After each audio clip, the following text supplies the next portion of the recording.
Here are some of the best speakers I've ever heard. The Arendal Sound 1528 Monitor 8. They are part of their brand new lineup of speakers that seek to redefine excellence in speaker design. So then I have a question. What exactly makes a high-end speaker? Is it a high price, great build quality, a hefty bill of materials, or say an innovative technical implementation? Is it how faithfully and accurately they can reproduce sound, whether that be for movies or music? And what happens when a speaker checks all those boxes? Except for maybe the one on price. This is the review. Stick around. Hey guys, it's the Villa Man here, home theater enthusiast and lover of all things tech. And a few years ago, I was fortunate enough to be one of the first to actually test out the Arendal Sound 1723 line of speakers and share my thoughts with you all. And as you may know, after that, I love the speakers so much that I ended up buying them to be my reference speakers in my home theater. They were that great. Fast forward a few years and Arendal Sound is disrupting the high-end speaker landscape with their new 1528 line of speakers. The lineup includes everything from the monitors like I have here to towers, a regular and a monster-sized center channel, as well as a regular bookshelf and a slim version. If you want to learn more about the specs of those speakers, then check out my unboxing and overview video. But going forward, for the remainder of this video, I'll be focusing on the Monitor 8s that I've had for a few months. Now, as far as specs go, the Monitor 8s are 104-pound ported speakers and have a three-way design with two 8-inch long-throw aluminum woofers with an inverted surround, a 5-inch carbon graphene mid-range driver, graphene being an extremely thin and light material that so far has only been in extremely high-end, read very expensive speakers because it's so relatively new. It has a 1.1-inch lithium magnesium tweeter which rivals beryllium in lightness and rigidity for that crisp detail sound, which again is found in more expensive lines.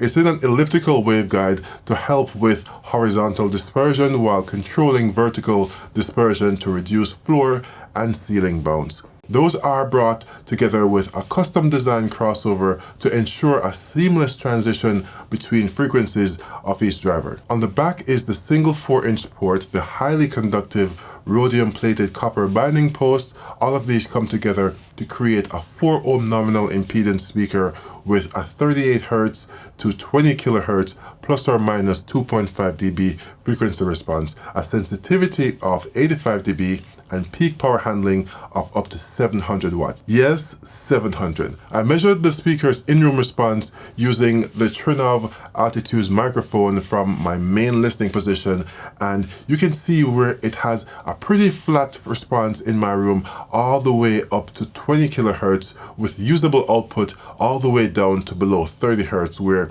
it has a steep fall off in the mid-20s.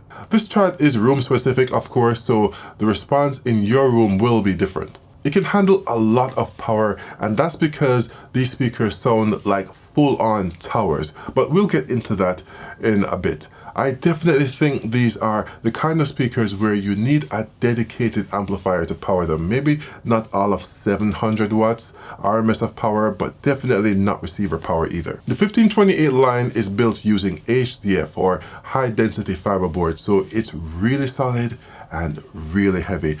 Trust me on that because if you've seen the unboxing video, you know.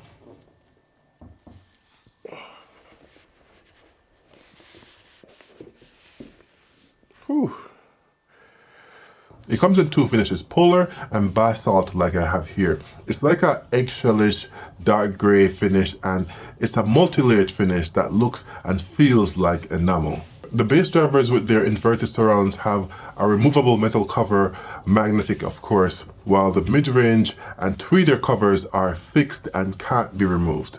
The front baffle is also curved so that all the drivers are time aligned, which all combine to give the 1528 an unmistakable look. Everyone who's come to the house and has seen them comment on just how good they look, and they really do. Just one look and you can tell that they're really something special. So to say the 1528 has a premium build quality would be an understatement, I think. But then again, that's true of the entire Arendal sound line of speakers, so that's just a continuation of that. Alright, so let's dive into the real reason everyone's here, the sound characteristics and sound quality. Well, for some background on my setup, I have a Trade-off Altitude 16 preamp processor and a PowerSound A51 power amplifier, which provides up to 400 watts into 4 ohm speakers like these. So they have lots of power and they'll need it because for most of my testing, I ran these speakers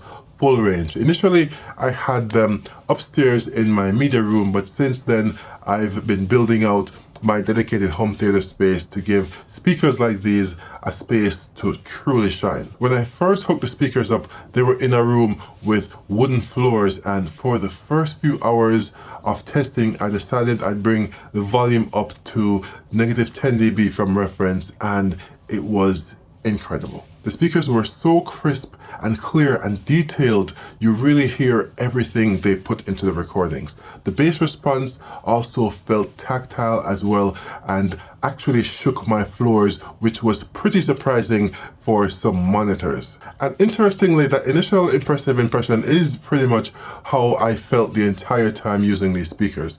I published the music demo shortly after so that you could have just an idea of just how incredible they sounded, even with the limitations presented by, recording over YouTube.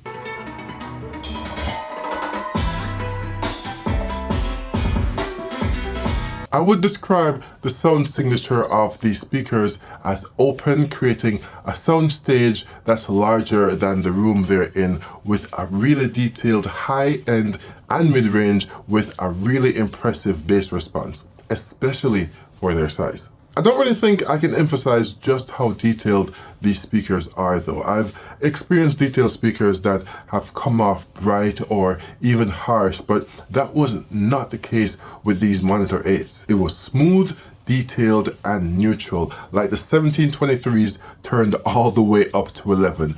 Yes, they're noticeably more detailed than the 1723. I've had those speakers for years, so that wasn't hard for me to pick up on, and the 1723s, by the way, are no slouch either. A great example of how it performs for music is with Make You Feel My Love by Adele. The grand piano starts off with such great presence and sounds so full, which just sets the tone for the rest of the song.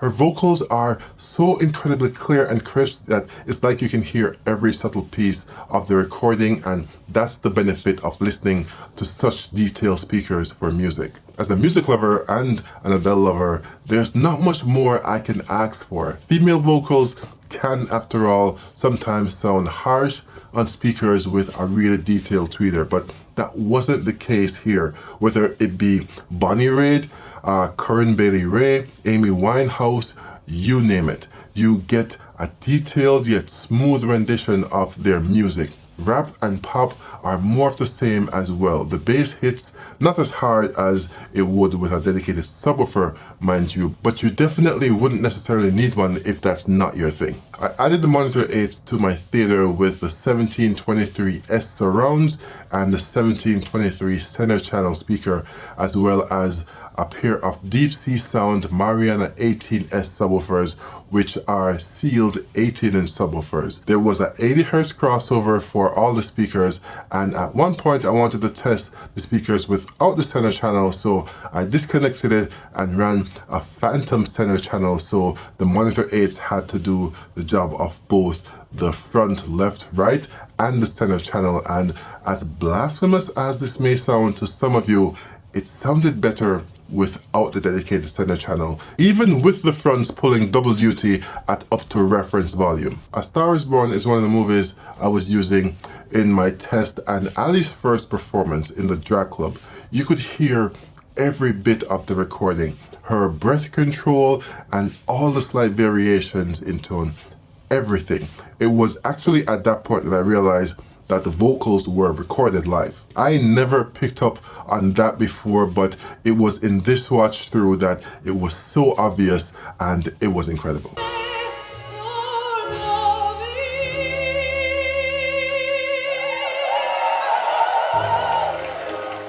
I actually found myself rewatching all the musicals in my library, and The Greatest Showman, one of my favorites, was such a great experience as well. Once again, the vocals they created with the Phantom Center channel sounded so good, even in the chaotic scenes with a lot of effects in the left and right channels. Speaking of chaotic, I wanted to see just how far I could push them to see if there was any dynamic compression. I went as close to reference as my ears could take for a prolonged time.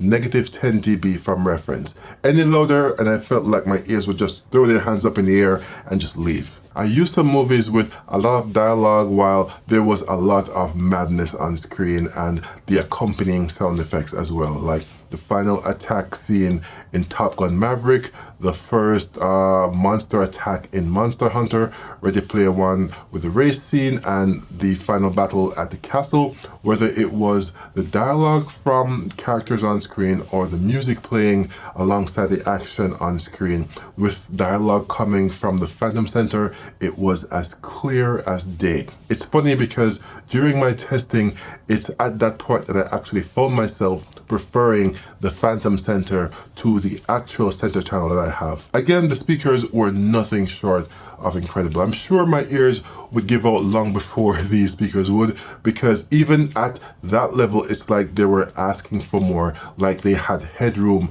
for days. They're that impressive, and it's not just a matter of being loud, mind you, just so we're clear, they are pristine while doing so. They're quick enough to handle the dynamic shifts of a really intense action movie, but also capable enough to reproduce the really broad tonal and frequency range with the highest of fidelity. Truly top tier performance.